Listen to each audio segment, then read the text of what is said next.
முடிஞ்ச வரைக்கும் எல்லாருக்கும் சின்ன சின்னதா ஒரு நல்லது, சின்ன சின்னதா ஒரு ஹெல்ப்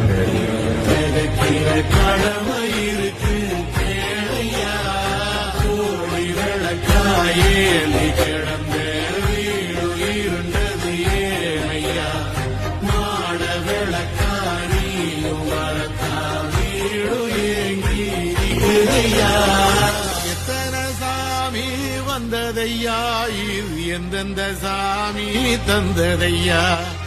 எத்தனை வாட்ட சொன்னதை